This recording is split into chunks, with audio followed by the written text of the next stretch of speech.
The Big Lebowski's Jeff Bridges, Karen Allen from Indiana Jones, and Married with Children's Lou Leonard. 1984, Starman.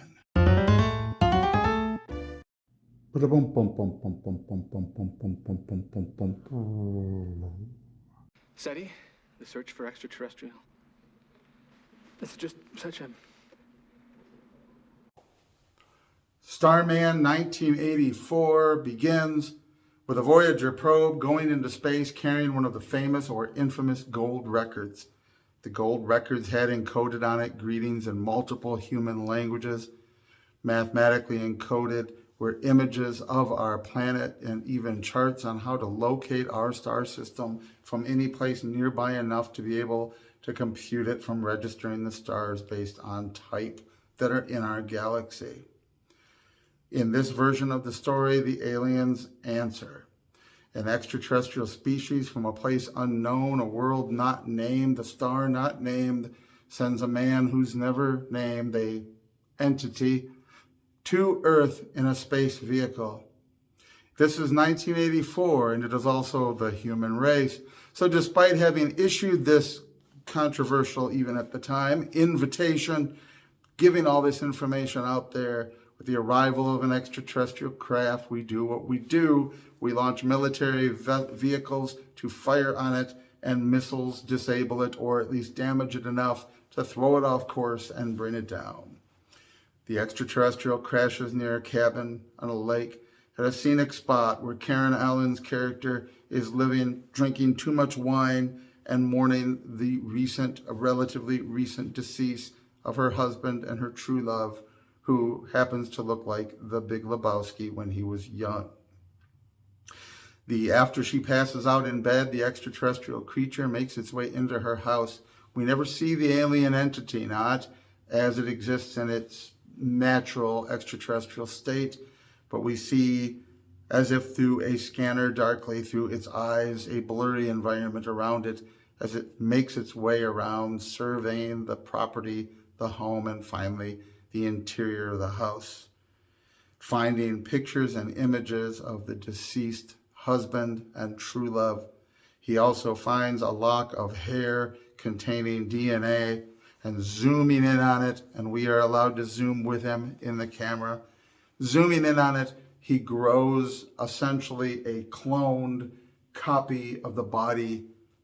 Karen Allen's character awakes to come out and find the baby, such as it is, and watching this mutated thing grow spontaneously without a womb, without anything else, grow to adulthood in her living room. I would have to say she handled it quite well, all things considered, based on what we were seeing, and her reaction seemed relatively measured until she passed out, although she had consumed a good deal of wine, so maybe that helped ease the shock. As it turns out, this visitor was coming to Earth in response to the greeting. He was supposed to land at a certain place, a crater near Winslow, Arizona, and he was supposed to meet up with his other extraterrestrial buddies after, we're not real sure. Was he supposed to communicate with us for a few days and then meet them? Were they coming to pick him up because of the transmission he sent that he had crashed? And if they were coming to make contact, was it because of the rocket missile attack, I should say, on his craft that they don't make direct contact then? Or was he just surveying, getting the lay of the land?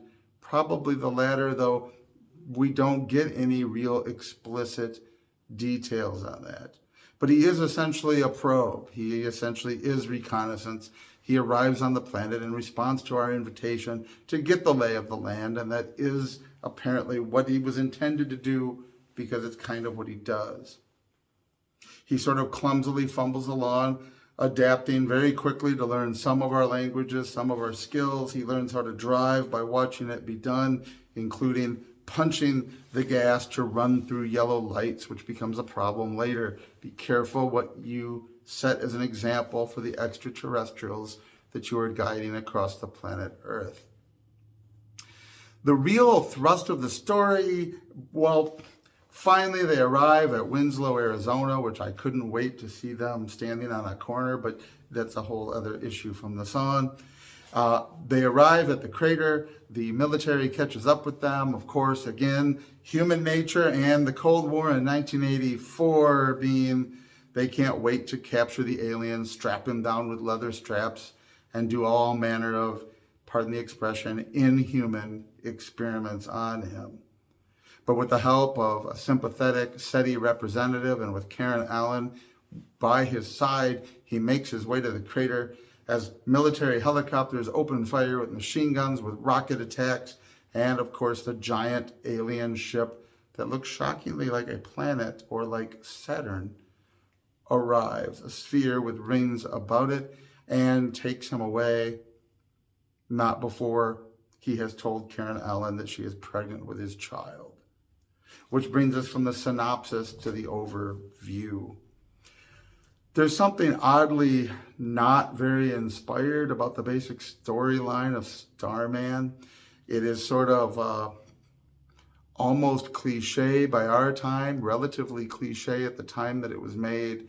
Human fearfulness and closed-mindedness and paranoia, especially reflected in the height of the Cold War, that we invited this alien and then immediately can't wait to do him harm, study him for our own benefit to his detriment. And it's very dated to that era, although it is very much given human nature, not unrealistic today, but it's not extraordinarily original.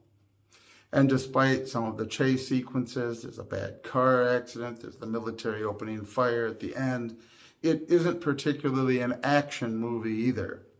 And despite the fact that he's an extraterrestrial in human form, there's not a whole lot that's particularly science fiction either. It's sort of a story more about how what he learns about our world and us seeing it through his eyes. But he doesn't learn about things like the Cold War per se, or deal with things like paranoia. Only vaguely do we get the idea as he tells us that there is no oppression or violence or war on his planet, which of course, there never is in these movies with science fiction-y extraterrestrial messiahs. And so he does learn about human emotion and human love, and he does engage in sexual relations with Karen Allen's character, and does end up, she had told us she was unable to have a child, had never been able to conceive a child with her late husband, though they had tried, and now inhabiting a cloned copy of the husband's body, the alien has made her pregnant using his abilities and technologies. She is now pregnant like Abraham and Sarah, like Zechariah and Elizabeth, like not quite the Virgin Mary because it's not virginally done. It's very much in this genre of extraterrestrial as savior figure. But now Karen Allen's character will have a child that is biologically hers and her dead husband's because his DNA made the clone, but he will also be part extraterrestrial. The child has 3 parents, 2 human and 1 alien. For some reason that is not clearly disclosed, the Starman cannot live on Earth very long, even taking on the cloned body. He has to get back into space in a short period of time. Again, this leaves several sort of lingering questions that we would say are plot holes. What exactly was he doing in coming in response to the message? It's not clear. Why is he so ill-equipped to spend any amount of time here? Was there an answer to that lost on his ship that he was going to use technologically? Maybe, but we don't know. Why then do the aliens show themselves in the giant, massive, spherical Saturn-shaped ship at the end and then not make contact, or simply beam him away in some fashion, which would not be crazy compared to the things we've seen him do, so that nobody notices and they can keep it on the down low? They arrive in this end of Close Encounters of the Third Kind sort of way with everybody seeing it, and you just have to wonder why. What exactly was the mission? What exactly were the directives? What exactly were the goals and what's happening.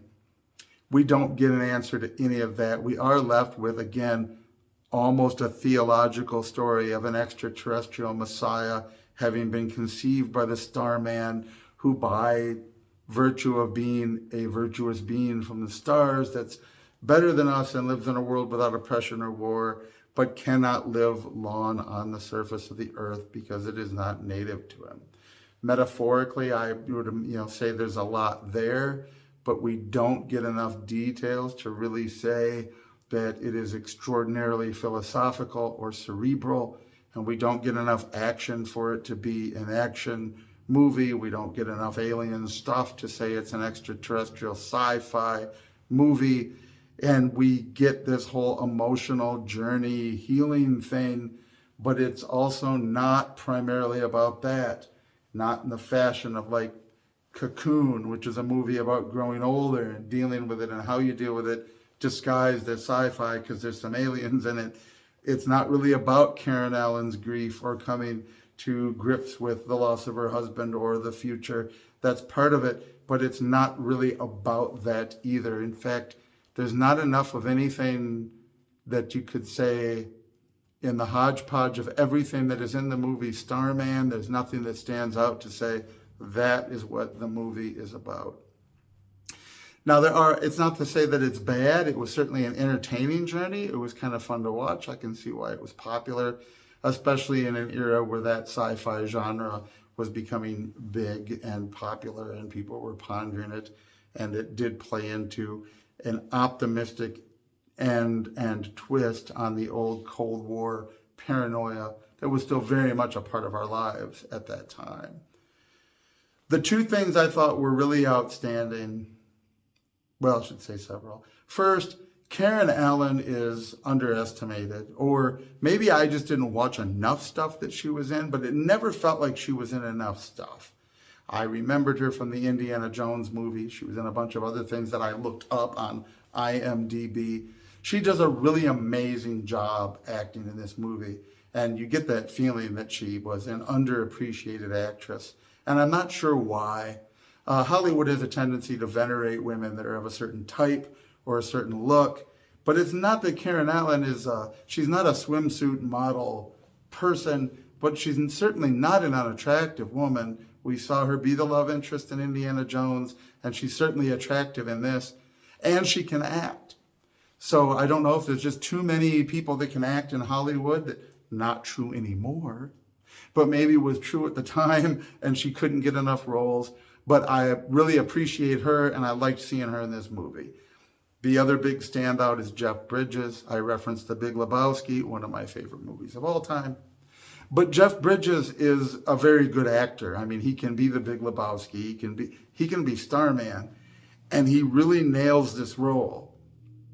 The guy is right up there. I don't know who to compare him to in science fiction other than maybe Brent Spiner or Spiner, how's he pronounce it? Mr. Data from Star Trek, from the Trek universe, who played an android and had to practice doing things, saying things, delivering things in this way. Because he has created this body that he's inhabiting and he's not interfacing with it correctly, not in a mechanical sense, but whatever is his extraterrestrial essence is that we never see, doesn't seem to be doing an effective job of controlling the human nervous system and all the things that go with it. And so there's almost a robot, android, technological quality to his motions and his movements and his responses. And boy, Jeff Bridges, him and Karen Allen, the two of them, their acting really pull this off in a way that keeps this movie being entertaining then and entertaining now, despite, as I said, all the things that are kind of lacking in it. Just watching them do it is entertaining enough. Jeff Bridges hits it out of the ballpark with playing this role, and that really contributes to making the movie. So two major things about the movie, the two major stars, Karen Allen and Jeff Bridges. Brief technical issue. Also, there is a brief appearance by Mickey Jones from V and from other shows, Total Recall. He had a cameo in. He's a truck driver that has an encounter with Starman at a public restroom at a truck stop. But the two major actors pull off their roles so well that they are two of the high points of the movie. Now, there are two other high points of the movie that I thought that make it unique. One was the weird cloning process of the human body. Now, I say that because one of the staples of science fiction going way back is finding any way you can to make your extraterrestrials appear human. Now, early on, primitive black and white movies, Flash Gordon, a little bit of makeup and a helmet on a human made him suddenly a resident of the planet Mongo or wherever. It was convenient, it was easy, and at that time it made it so your aliens were not too shocking to your human audience. Mr. Spock, Leonard Nimoy spent tons of his life in makeup for those ears, nevertheless giving this human pointed ears and often a slightly, you can see the difference in his complexion under that makeup. That was a lot easier than making a two-headed reptilian humanoid with 4 arms and 3 legs, such as my novels that are available on YouTube. Quick self-plug. And this made it more plausible in the practical and special effects department, being as it was at the time. So you have in sci-fi human-looking aliens, aliens that suddenly become human-looking, aliens that are shapeshifters of some form, or they invade as body snatchers that take our bodies. All of this is sort of a staple of sci-fi, especially early sci-fi, because what it saves with the trouble of effects of various kinds. But I can't say that I ever saw until Starman this unique take on how to replicate a human. They talk about the technology being metaphorically hundreds of thousands of years ahead of us, but it really was ahead of its time for a sci-fi movie at that time. So they do the thing of making the alien human so you can have Jeff Bridges play him and do it well and do it without the weird makeup, but they do it in this peculiar way of him zooming in on the DNA, growing this baby without the virtue of a womb, and the effects at the time being such as they are. It's a little bit John Carpenter creepy-ish. It's a Carpenter movie that the baby is like writhing around on the floor, but it really is an interesting concept. It's a really unique sort of idea to grow it in that way. It is almost like the body snatchers, who didn't actually snatch your body but grew the pod. But it really stood out as not, you could have had him land and look humanoid.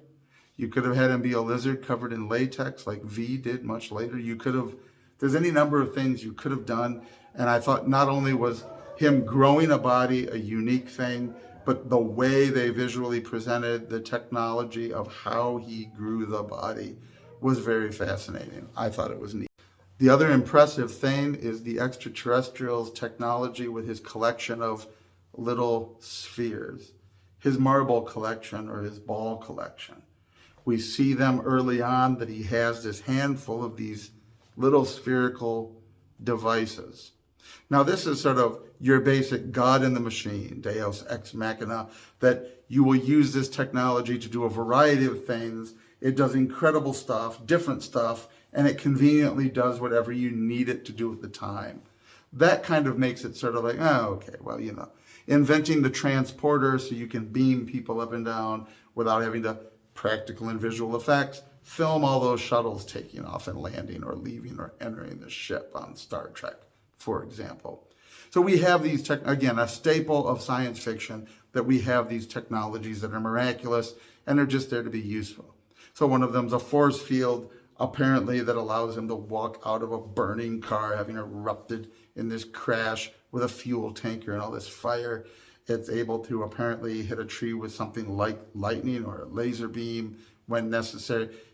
They all seem to do, I think the idea was that they could be used once and then they lost power because he seemed to have fewer as it went on. Maybe the idea was that they each did different things, but of course they don't explain it. They don't give us details on it as the viewer, and there is no explanation given. They just do whatever you need them to do at the time. He leaves one for his son who is in the womb when the movie ends, and we see it again when the series opens, because there was one season of a TV series with different actors of Starman, and I did watch the first 2 episodes of that already. That'll be a different topic for another day. But even though it's clearly just, they're there to be whatever you want them to be, they exist as these little spheres that seem to disappear as he uses them. And what I thought was really ingenious, like the cloning technology, it wasn't that it was original in view of things like the body snatcher pods growing, but it was different in how we were able to see it, how we got the technology described, and it was unique in its presentation where you were like, huh, which made it different from, like, if you beam somebody up, every teleporting alien will be compared to Star Trek. So this technology, the way that it worked with the cloning, and whatever those spheres were, why they're a channel for power, does that power come from inside them? Because we see how he's able to interact with animals without the sphere later on. What is it? Is it a vessel for power he's generating? Is it a type of remote technology on its own? And because they are suddenly there like a collection of little dice, but spherical, it's the lack of explanation plus the unique way they appear kind of makes you go, huh.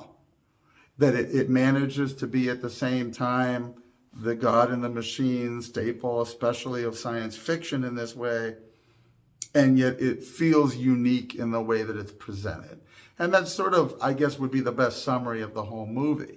The excellent acting of both major actors makes up for all of the weaknesses of plot or the things that weren't, every time you think, here's the focus, there's all these foci, if that's plural, and yet their acting really makes it stand out as entertaining. And these technologies of cloning and the little spheres of energy or metal that emanate energy, not well defined, but they're not particularly original, and yet they are original. They're unique in this way that you're not sure what to make of them, and it makes it feel like a visually and metaphorically unique universe from all those other sci-fi manifestations of which it is a shared genre.